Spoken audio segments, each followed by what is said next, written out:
One of the things I love about classes is what I lovingly refer to as teachable moments, and we got one. A lot of times my students have a difficulty in the concept of changing colors in different places. There's this idea that you have to mix a specific color and then paint over what's already there. What I want to show is how you take what you've already blocked in, like right in this area, or right here. As we're dealing with that area right there, this over here is what I blocked it in as. Now obviously you can see there are a lot more detailing bits in here rather than in here, but this tells me where I am on this. So the way to deal with this isn't to go and mix specific colors and draw and paint in specific things. It's to lighten and darken what's already been painted. So let me just grab a little bit of yellow and light red mixed quickly on the palette. Yes, you can do a little bit on the palette, but just throw it on the brush and let's go. Find places like right in here, for instance, right there. There's more stuff in there. Now I'm going to brush gently over top what's already there. The idea being to either delineate, which is what I need to do in some places, or just change the change the color or the tone of the area so that it's being just modified. You notice I'm not necessarily covering everything that's there. I want this to be subtle. I want it to be specific to these areas. Right up in here, right under the lip, right there.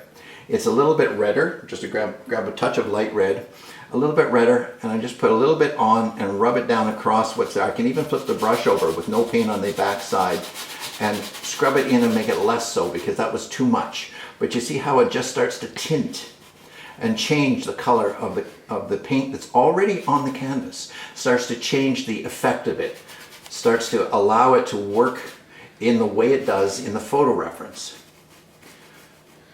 I know some of you don't want to be a slave to the photo reference with the idea that we're trying to reproduce in perfect photorealism the photo. But what I want you to understand is what we're trying to do is gather the information that the photo reference tells us and create it over here. So it's not a case of being a slave to the photo reference. It's having this photo reference being our slave in being telling us what is needed on the canvas. It's our information source. It's the source that tells us what color that needs to be and what shape that needs to be for it to look like this. Because this is what we're trying to create over here. Something that looks like that. I'm going to make this even just a touch lighter. But I don't need to repaint the whole thing. I can just repaint or put more paint in the middle parts. Make them just a touch lighter like that. A little bit more yellow with the light red. I can bring this up. And you can see how that now starts to look more like what the photo is showing me it should be in that location. We can bring this part down in through here. Make it slightly yellower and a little bit more red in through there. It pops that out. Bring this part down in through here. It pops that out.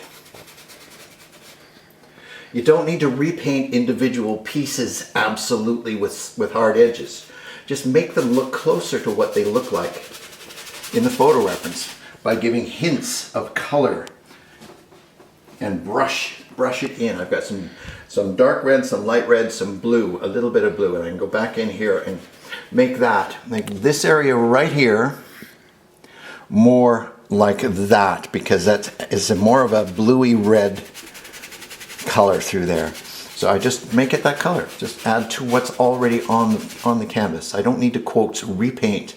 I need to modify what I've already painted in. There. That's my teachable moment.